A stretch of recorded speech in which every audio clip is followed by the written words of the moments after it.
La grâce et la paix nous sont données de la part de Dieu notre Père et par Jésus-Christ, notre Seigneur. Je suis heureuse de vous retrouver ce dimanche pour ce temps de partage de la parole de Dieu, un temps où nous lirons ensemble les 14 premiers versets du chapitre 37 du prophète Ézéchiel. Avant cela, je vous invite à la prière. Seigneur, je veux ménager en moi un espace pour ta parole. Que ma terre soit prête ou rocailleuse, je t'en prie, viens semer ta parole. Oui, je veux croire que malgré moi, elle sera germée, qu'elle sera portée du fruit. Tu es béni, Seigneur, pour les siècles des siècles. Amen. Ézéchiel chapitre 37, les versets 1 à 14. La main de l'Éternel fut sur moi, et l'Éternel me transporta par son esprit, et me déposa dans le milieu d'une vallée remplie d'ossements. Il me fit passer auprès d'eux, tout autour, et voici, ils étaient fort nombreux à la surface de la vallée, et ils étaient complètement secs. Il me dit, Fils de l'homme, ces eaux pourront-ils vivre? Je répondis, Seigneur éternel, tu le sais. Il me dit, prophétise sur ces eaux et dis-leur, ossements desséchés, écoutez la parole de l'Éternel. Ainsi parle le Seigneur, l'Éternel, à ces eaux. Voici, je vais faire entrer en vous un esprit et vous vivrez, je vous donnerai des nerfs, je ferai croître sur vous de la chair, je vous couvrirai de peau, je mettrai en vous un esprit et vous vivrez, et vous saurez que je suis l'Éternel. Je prophétisais selon l'ordre que j'avais reçu, et comme je prophétisais, il y eut un bruit, et voici, il se fit un mouvement, et les os s'approchèrent les uns des autres. Je regardais, et voici, il leur vint des nerfs, la chair crue, et la peau les couvrit par-dessus, mais il n'y avait point en eux d'esprit. Il me dit, prophétise, et parle à l'esprit, prophétise, fils de l'homme, et dis à l'esprit, ainsi parle le Seigneur, l'Éternel, esprit vient des quatre vents, souffle sur ces morts, et qu'ils vivent. Je prophétisais selon l'ordre qu'il m'avait donné, et l'esprit entra en eux, et ils prirent vie, et ils se tinrent sur leurs pieds. C'était une armée nombreuse, très nombreuse. Il me dit, fils de l'homme, ces eaux, c'est toute la maison d'Israël. Voici, ils disent, nos os sont desséchés, notre espérance est détruite, nous sommes perdus. Prophétise donc, et dis-leur, ainsi parle le Seigneur l'Éternel, voici j'ouvrirai vos sépulcres, je vous ferai sortir de vos sépulcres au peuple, et je vous ramènerai dans le pays d'Israël. Et vous saurez que je suis l'Éternel, lorsque j'ouvrirai vos sépulcres, et que je vous ferai sortir de vos sépulcres, ô mon peuple. Je mettrai mon esprit en vous, et vous vivrez, je vous rétablirai dans votre pays, et vous saurez que moi, l'Éternel, j'ai parlé et agi, dit l'Éternel. Seigneur, ta parole est une lampe à nos pieds, une lumière sur nos sentiers. Ta parole est la vérité, sanctifie-nous par ta vérité. Amen.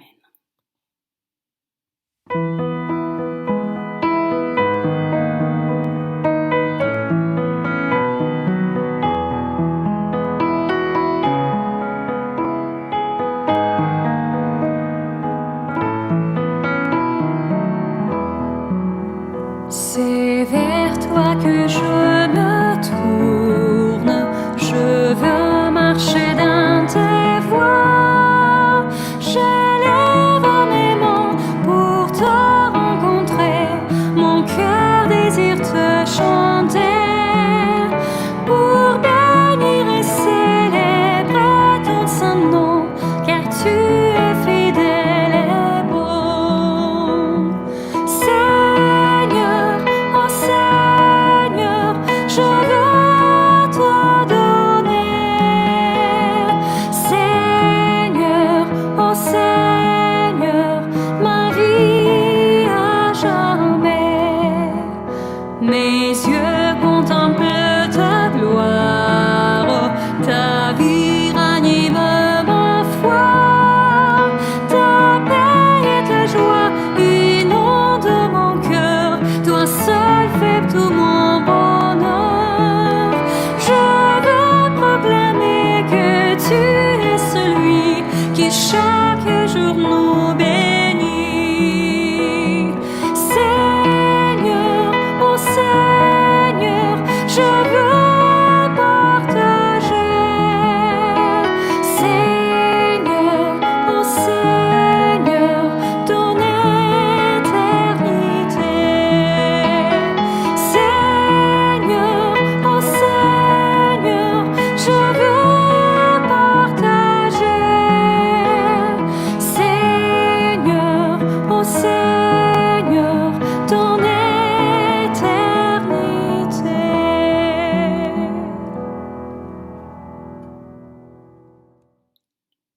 et sœurs, je ne veux pas dire du mal, non, mais j'ai entendu plusieurs prédications commençant par un tableau extrêmement sombre de l'état du monde. Un tableau développé pendant une longue introduction débouchant sur une annonce de salut venant de Dieu, une sorte de salut qui semble alors comme hors de ce monde, par exemple dans une future vie, ou dans une autre dimension spirituelle, ou bien enfin par une sorte de venue spectaculaire du Messie libérant ce monde perdu. Eh bien ce n'est pas l'Évangile, car précisément le Christ est venu dans ce monde parce que Dieu l'a aimé tel qu'il est. Ce monde-ci, nos personnes et notre vie dans ce monde. Alors parfois, ce ne sont pas les religieux, évidemment, qui dressent un tableau fort sombre du monde, mais des hommes politiques pour justifier ou encore pour torpiller leur adversaire. Eh bien non, tout ne va pas si mal. Autrefois, certains nous disaient « Vous êtes des pécheurs et rien ne peut vous sauver des peines éternelles, sauf si vous pensez et faites ce que je vous dis. » Enfin, c'est alors présenté comme la vérité du Christ ou la vraie pensée de Mahomet ou encore celle de Bouddha ou de Marx ou de monsieur machin truc, expert en je ne sais quoi. Pour nous faire sentir, je pense, encore plus coupables, ces prophètes de malheur nous inventent des responsabilités diffuses immenses et cela en plus de nos propres fautes. Nous serions coupables d'avoir réchauffé la planète, coupables de vivre à un rythme trop élevé, coupables de faire partie d'une société trop individualiste. Vous êtes mauvais, nous disent-ils, et j'exagère à peine, et une catastrophe nous menace tous à cause de vous. Alors changez maintenant, adoptez mes idées, sinon ce sera la fin du bonheur possible, la fin même de l'humanité, la fin de la planète, et des châtiments éternels pour vous en prime arriveront. C'est une grosse ficelle. Comment est-ce que nous arrivons si facilement à nous faire avoir? C'est qu'effectivement, et il faut le dire, il faut en être conscient, tout ne va pas si bien dans ce monde, et du coup, ce langage catastrophique trouve un réel écho en chacun de nous. C'est vrai que nous avons tous et toutes l'impression de marcher comme sur de la glace, que ça patine dans notre vie, et qu'on a du mal à résister et à tenir. Alors c'est vrai que nous avons du mal à nous pardonner aussi nous-mêmes nos imperfections, et là-dessus se jouent des personnes qui cherchent, évidemment, grâce à cela, à nous manipuler. Même si c'est avec une bonne intention, celle de nous aider à recevoir la vie que Dieu donne, que Dieu nous donne, ce n'est pas bon de nous pousser en nous faisant peur, en nous culpabilisant, en salissant notre regard sur ce monde.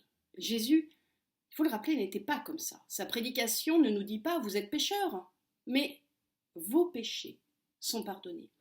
Il ne nous dit pas « vous êtes perdus », mais il nous dit que Dieu s'est approché pour nous aider.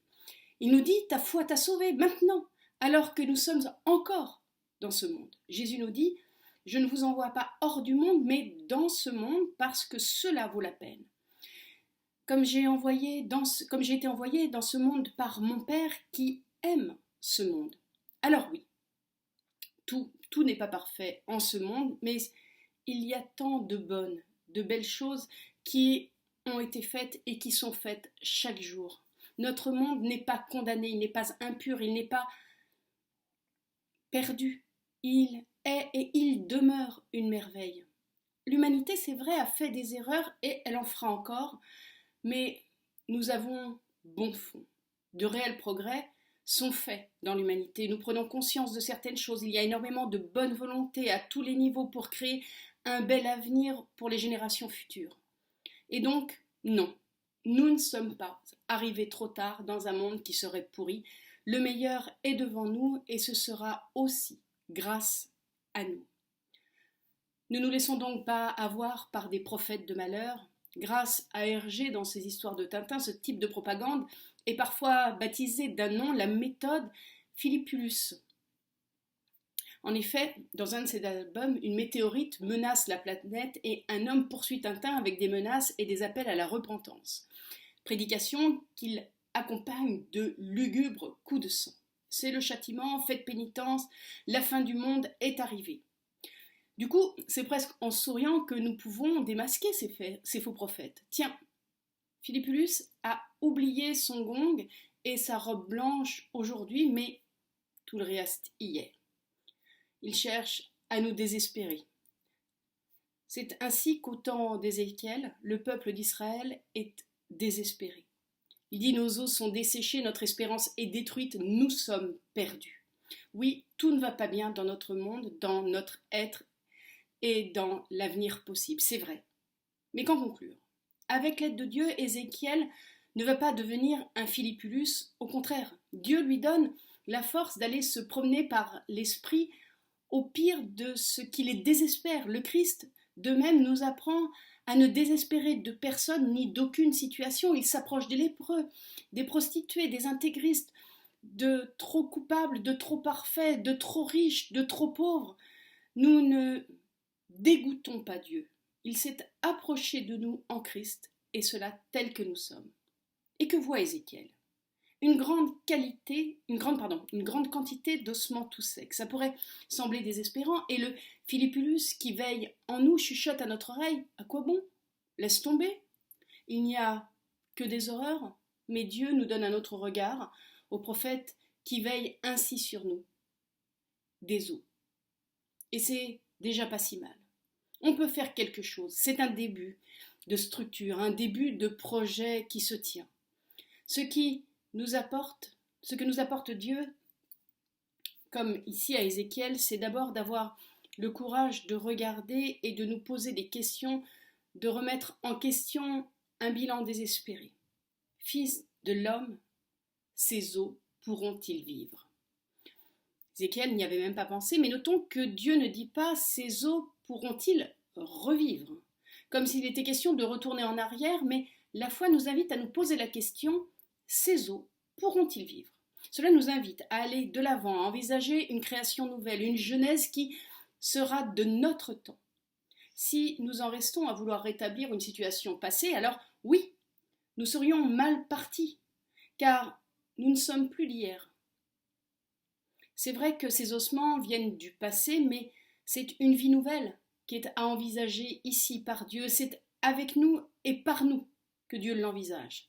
Ézéchiel répond avec une saine humilité: Seigneur éternel, tu le sais, effectivement, tout n'est pas sauvable et le Christ en sait quelque chose, mais avec Dieu, toujours, la vie l'emporte par une solution nouvelle qui était inimaginable avant. Une méthode se fait jour, un élan de belle et de bonne création inattendue.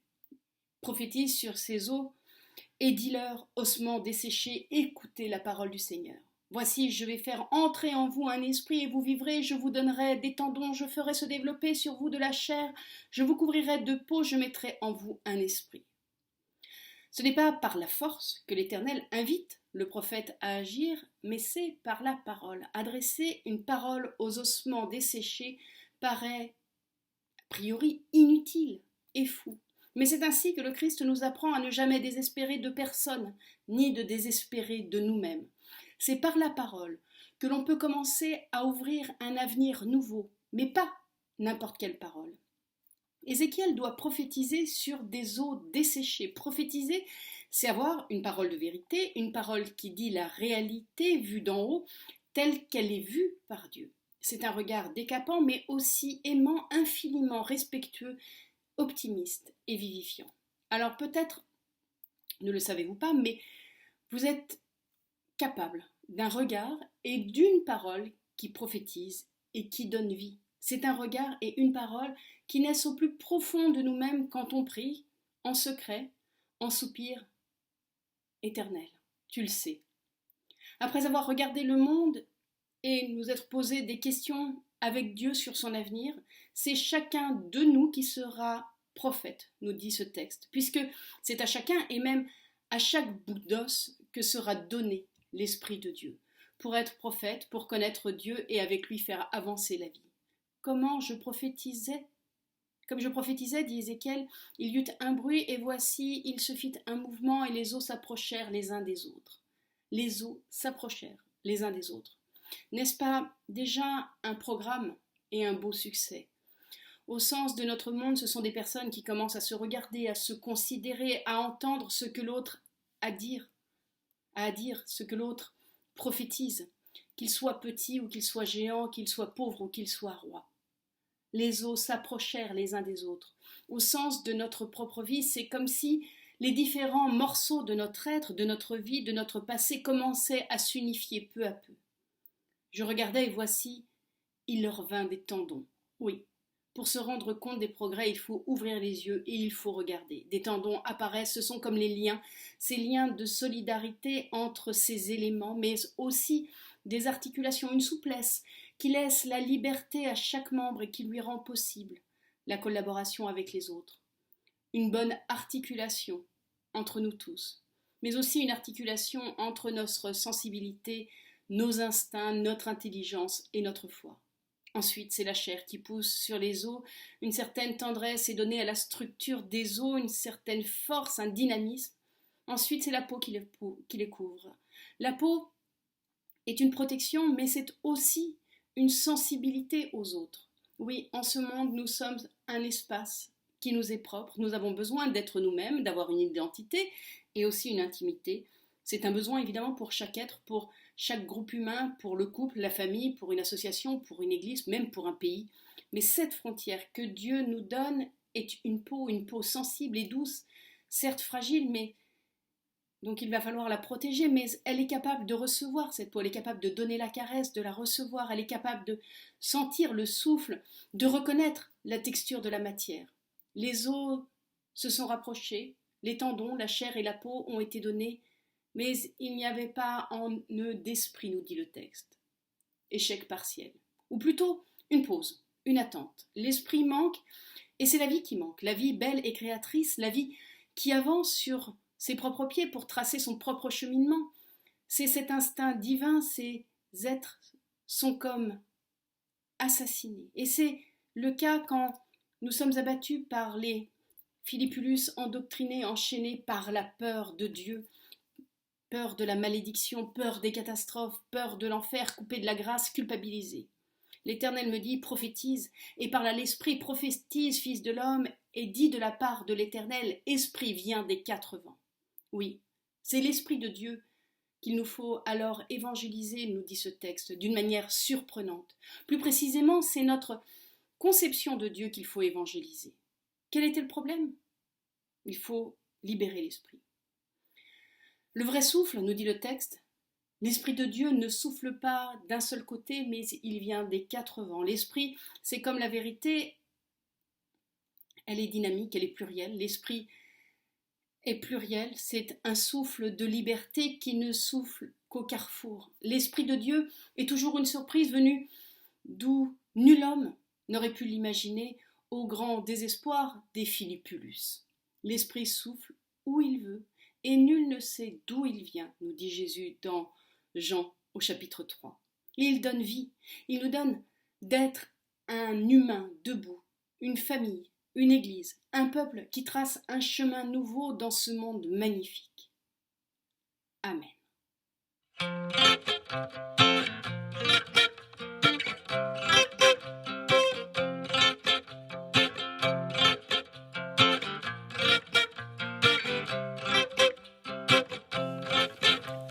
Rien ne pourra jamais nous séparer de l'amour donné.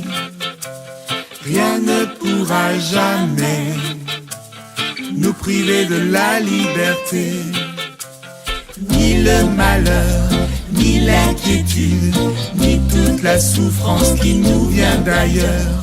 Aucune faim, aucune misère, ni les dangers que redoutent les veilleurs.